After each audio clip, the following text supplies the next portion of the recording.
तो स्वागत है आप सभी का। हमने लेक्चर 4 में मेंसुरेशन के गोला और अर्धगोला के सूत्रों को देखा था। आप इसको लेक्चर 4 का सेकंड पार्ट मान लीजिएगा, सेकंड पार्ट, क्योंकि अभ्यास प्रश्न करवाने थे। टेक्निकल प्रॉब्लम के चलते जो है बीच में ही क्लास रह गई थी, तो लेक्चर 4 का पार्ट 2 करके जो है आपके प्लेलिस्ट में जो है ये ऐड हो जाएगा, है ना। तो सुविधा ये हो गई कि हम सारे क्वेश्चन आपको जो अभ्यास कराने हैं लिखकर सामने लाए हैं। तो आप सबसे पहले एक काम कीजिए, आप इसका स्क्रीनशॉट ले लीजिए। स्क्रीनशॉट लेके तो आपको एक पिक्चर सामने होगा, उसका जूम करके जो है आप क्वेश्चन को करने लगिए, है ना। हम एक एक करके बारी बारी से सभी क्वेश्चन को करवाते हैं। तो सबसे पहला प्रश्न आपके सामने ये है, यदि गोले के पृष्ठीय क्षेत्रफलों का अनुपात 9:16 है। क्वेश्चन को समझना ध्यान से। यदि गोले के पृष्ठीय क्षेत्रफलों का अनुपात 9:16 है तो आयतनों का अनुपात ज्ञात कीजिए। ये बात समझ में आ गई। तो पृष्ठीय क्षेत्रफल, हमने आपको कल 2 फॉर्मूले बताए थे गोले के। एक तो बताया था गोले का आयतन 4/3 पाई आर क्यूब, और जो दूसरा बताया था वो आपको बताया था क्या हमने, 4 पाई आर स्क्वायर, है ना। तो देख लीजिए एक बार, स्क्वायर 1 है तो हम ऐसे कर लेंगे एक प्रकार से, पाई 4 पाई r1 क्यूब अपॉन 4 पाई r2 क्यूब, क्यूब नहीं है स्क्वायर, सॉरी, बराबर कितना है 9/16। तो 4 से 4 गया, पाई से पाई गया। अब r1 अपॉन r2 बराबर हो जाएगा, स्क्वायर इस तरफ जाएगा तो रूट लग जाएगा, तो रूट पूरे पर लगा दीजिए, तो 9/16 हो जाएगा। 9 का 3 बाहर निकलेगा, 16 का 4 बाहर निकलेगा, तो r1 अनुपात r2 हो जाएगा 3:4। ठीक, 3:4 हो जाएगा। तो आयतनों का अनुपात पूछ रहे हैं, तो कितना होता है आयतन, 4/3 पाई r1 क्यूब अनुपात 4/3 पाई r2 क्यूब। तो 4/3 से 4/3 कैंसिल, पाई से पाई कैंसिल, r1 यानी कि 3 अनुपात 4 यानी 3 का कितना हो जाएगा 27, और 4 का कितना हो जाएगा क्यूब 64। तो ये आपका हो गया 27:64, ये आपका आंसर हो गया। देख लीजिए ध्यान से।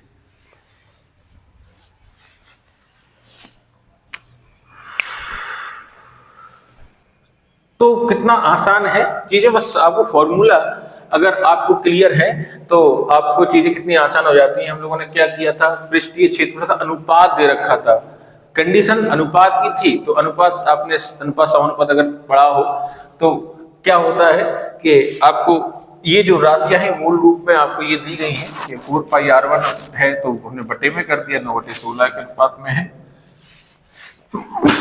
सॉरी। तो ये जो है आपका पहला प्रश्न हो गया। रफ कर दें, चलिए।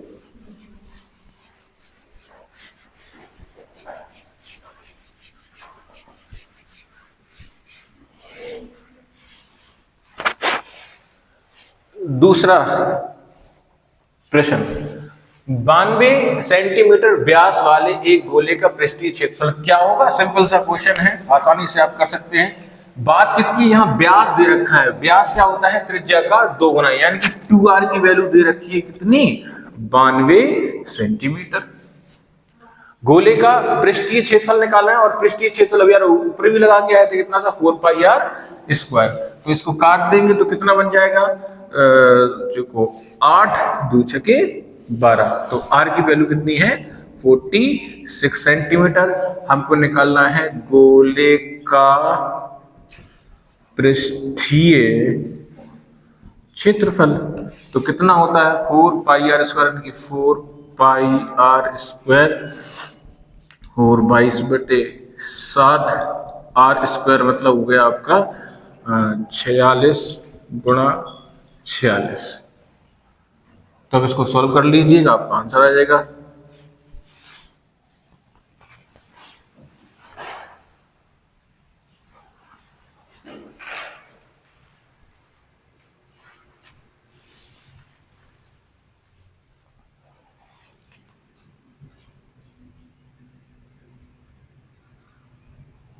ठीक है, सॉल्व कर लेंगे इसको आप लोग। आज का आंसर जो है हम आपको लिखे दे रहे हैं, तो आप देख लीजिएगा।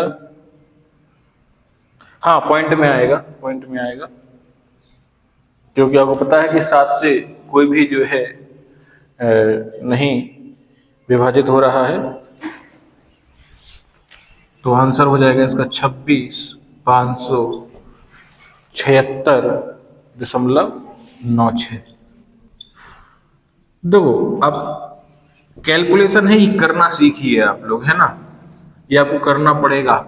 22/7 को हम लोग 3.14 भी रख सकते हैं, तो उसको सॉल्व कर सकते हैं।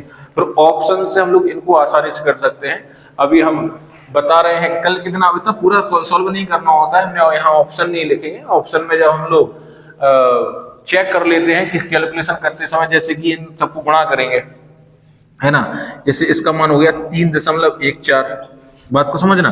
फिर हम क्या करेंगे, इकाई के अंकों को गुणा कर लेंगे। इकाई के अंक में जो डिजिट नंबर दिखाई देगा, यूनिट डिजिट नंबर को देखकर हम उसका आंसर लगा देते हैं। ठीक है, तो ऑप्शन से जो है आसानी से हो जाते हैं। जैसे कि इसमें ऑप्शन में कहीं 4 तो कहीं 7, कहीं 9 है, कहीं 6 है।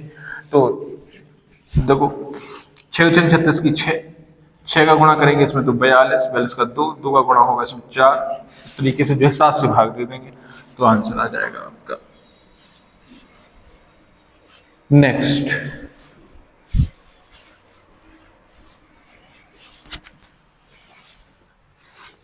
थर्ड पढ़ लीजिए। उस गोले का पृष्ठीय क्षेत्रफल ज्ञात कीजिए, इसकी त्रिज्या कितनी है, 25 सेंटीमीटर है। तो ये हम आपके घर के लिए कर दे रहे हैं ना, इसका हम आंसर जो है लिखे दे रहे हैं, आप घर से करना है इसको। हम सारे सवाल ये नहीं लगवा रहे हैं, क्योंकि सेम सवाल है, कोई उसमें अलग से नहीं है। तो इसका आंसर लिखे दे रहे हैं।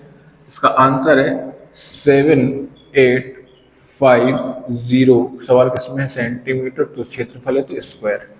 तो ये आप घर पे कीजिएगा, है ना, खुद सवाल जो है खुद से लगाओ। नेक्स्ट कौन सा है, 11 सेंटीमीटर त्रिज्या वाला एक ठोस कांच, एक कांच का एक ठोस कांच है, गोल है, इसको पिघलाया गया। ठीक, इससे 2 सेंटीमीटर त्रिज्या वाले ठोस गोलियां बनाएंगे। मतलब एक बहुत बड़ा गोला था, उससे छोटी छोटी गोलियां बना दी हमने। ठीक है, ऐसी बनाई गई गोलियों की संख्या ज्ञात कीजिए। तो देखो, पिक्चर आपके दिमाग में होनी चाहिए। क्या है, सवाल नंबर 14 है कि एक गेंद है, क्या एक गोला है कांच का, इसकी त्रिज्या दे रखी है 11 सेंटीमीटर। ठीक, अच्छा, इससे पिघलाकर छोटी छोटी गोलियां बनाएंगे। कंची, छोटे में खेले हैं, नहीं खेले होंगे, कोई बात नहीं। तो कांच की कंची तो देखी ही होंगी, वही एक बड़ी सी ये कंचा मान लो, इसको पिघला के कंचियां बनानी छोटी छोटी। तो ये बताइए, इसका वॉल्यूम, इस जो जितनी भी कंची बनी है, कितनी बनी हमें नहीं पता है, लेकिन इनके बराबर होगा क्या, इसका वॉल्यूम इसके इन छोटी छोटी कंचियों के बराबर होगा। कितनी बनेगी हमें नहीं पता, आई डोंट नो, मुझे नहीं पता है कि कितनी गोलियां बनेगी। तो हमने मान लिया n बनेगी। वॉल्यूम क्या होगा, इस बड़े वाले कांच के गोले का आयतन इन कांच की छोटी छोटी गोलियों की क्या होगा, बराबर होगा। लेकिन जो गोलियां हैं कितनी हमें नहीं पता, तो n। अब हम लोग इसमें क्या लगा देंगे, फॉर्मूला लगा देंगे। तो क्या होता है, बात आयतन की है तो दूर तरफ लग जाएगी, 4/3 पाई r। r1 लिख दें यहाँ, क्योंकि वहां पे भी अलग बनेगा, तो n गुणा 4/3 पाई। r2 क्यों लिख दीजिए, ओके। 4/3 से 4/3 यहीं खत्म करो, पाई से पाई यहीं खत्म करो, इनका मामला यहीं सेट करते हैं। अब इसका कितना दे रखा था, 11 सेंटीमीटर त्रिज्या है, तो क्या कर देंगे, 11 का क्यूब हो जाएगा। और यहां पर n गुणा या कितना है, 2 सेंटीमीटर, तो 2 का क्यूब हो जाएगा। तो 11 का कितना हो जाएगा 1331, आपको आता है ना 1331 बटे में 8 जाएगा, तो n की वैल्यू आ जाएगी 1331/8।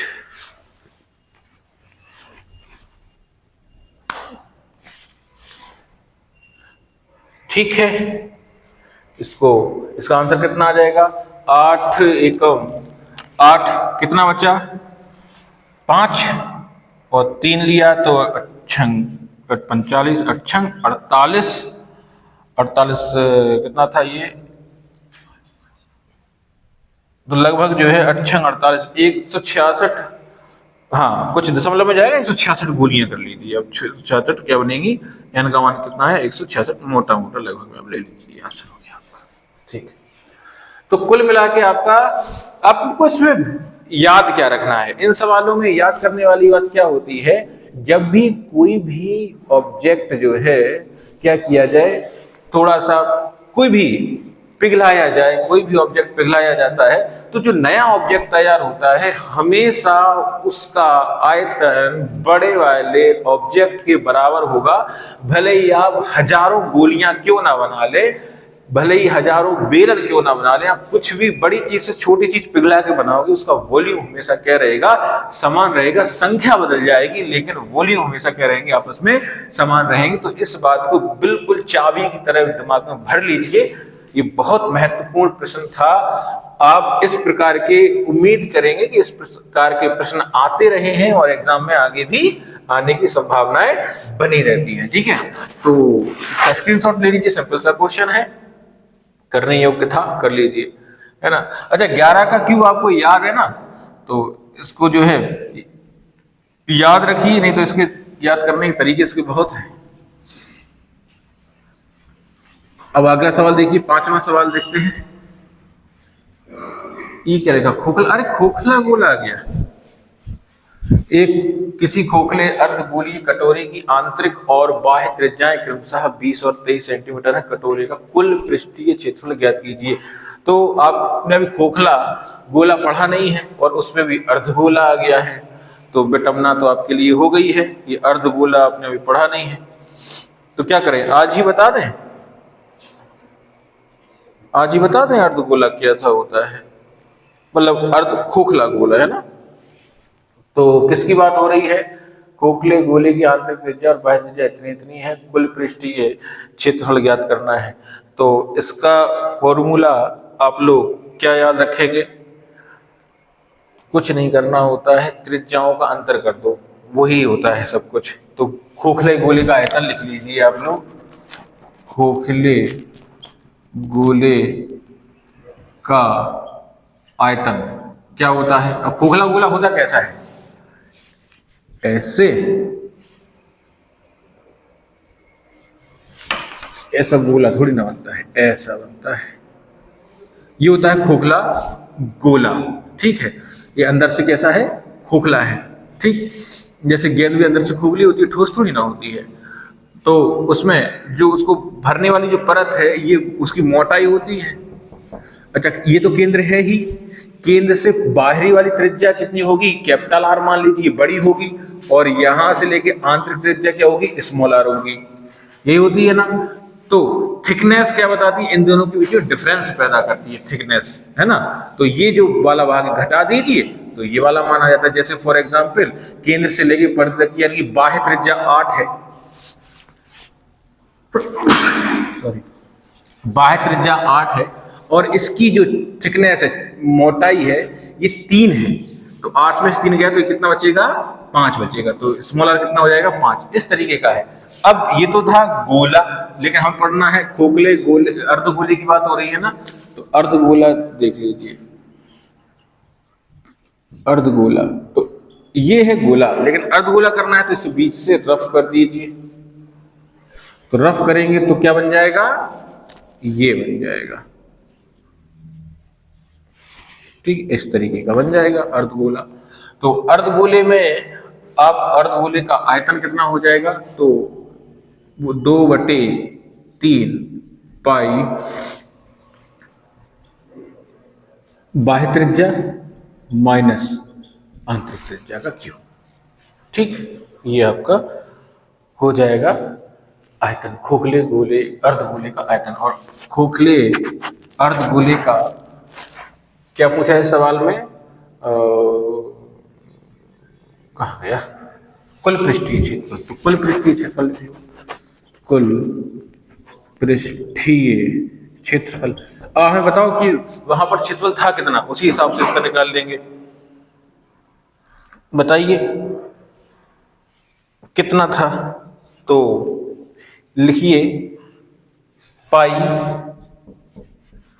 ब्रैकेट में 3 capital R square plus small R square, ये हो जाएगा आपका। ठीक, तो हमें यही वाला फॉर्मूला यहाँ सेट करना है। तो हमने आपको चलते फिरते तरीके से आपको खोखला गोला और खोखला अर्धगोला के बारे में आपको समझा दिया। तो कौन सा फॉर्मूला सेट होगा यहाँ पे, ये वाला। तो इसी का जो है क्षेत्रफल हमें ज्ञात करना है। वो कह रहे हैं बाह्य त्रिज्या और आंतरिक त्रिज्या दे रखी है। तो पाई यानी कि 22/7, 3 बाह्य त्रिज्या यानी कि कैपिटल आर मान लेते हैं तो 23,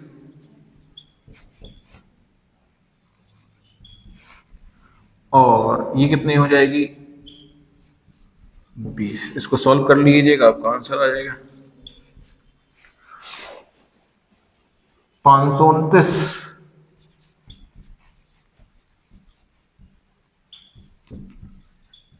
400। सॉल्व कर लेना, ये आंसर आ जाएगा इसका, है ना। तो केवल फॉर्मूले में इसको सेट करना था और कुछ भी नहीं था। अगर फॉर्मूला अगर आपको याद है तो आपके लिए ये चीजें कैसी हो जाएंगी, एकदम से आसान हो जाएंगी। ठीक है,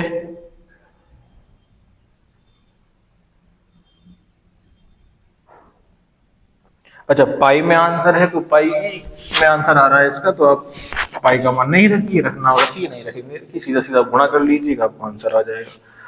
तो 23 का स्क्वायर जो है रखा आपने 529, तो गुणा कर लीजिए, आंसर आ जाएगा 1987 पाई सेंटीमीटर था, सेंटीमीटर स्क्वायर। ठीक, आगे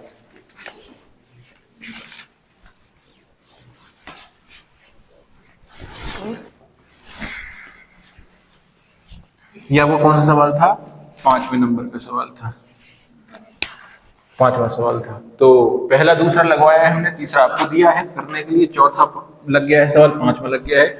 जल्दी से जो है 6वां सवाल लगाकर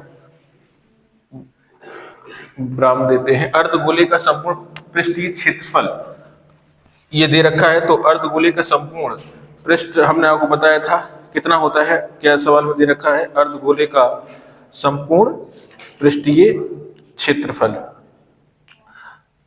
तो पता है आसान सा है, टी ऐसे दे रखा है, TSA बराबर 4158। अब होता है कितना होता है 3πr², क्या है ना, ये अर्धगोला है ना, 3πr²। हमने बताया था वहां पे 2πr² और ऊपर वाली परत πr², तो 3πr²।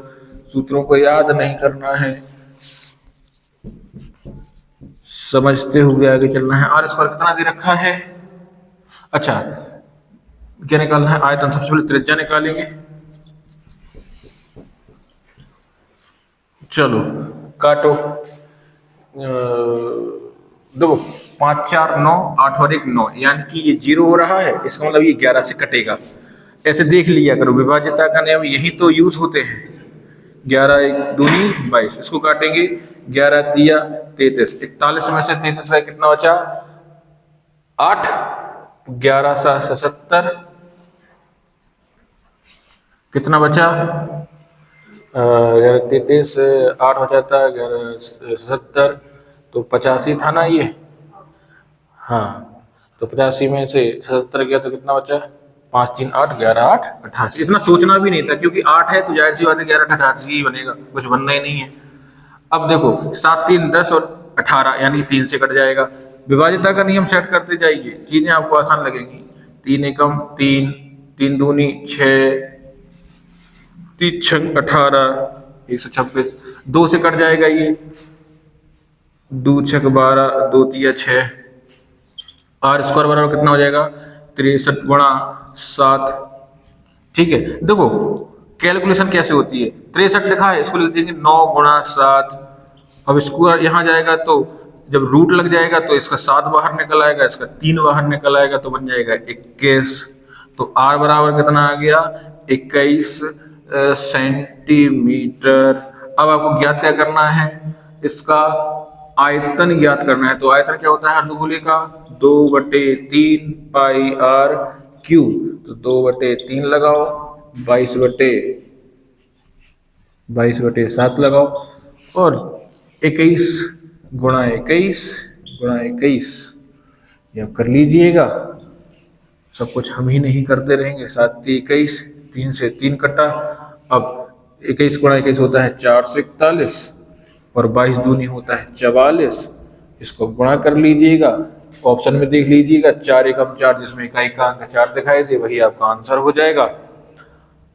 इसी के साथ आपके गोले और अर्धगोले का जो अभ्यास है वो भी हमने समाप्त कर दिया है। तो ठीक है, अभ्यास करते रहना। कोई भी बुक उठाना, कोई भी प्रकाशन ले लेना, मैं नाम नहीं लूंगा, कोई भी आपको जो अच्छा लगे वो आप ले लीजिएगा। और घन घनाव, बेलन, शंकु, गोलार्ध, गोला के जितने भी सवाल हैं आप करिएगा, आपको मजा आएगा। प्रिज्म पिरामिड की लेक्चर अगला होगा, लेक्चर 5 में हम लोग प्रिज्म और पिरामिड के सवाल देखेंगे, और हम 3D कंप्लीट कर चुके होंगे। ठीक है, हंसते रहिए, मुस्कुराते रहिए। धन्यवाद।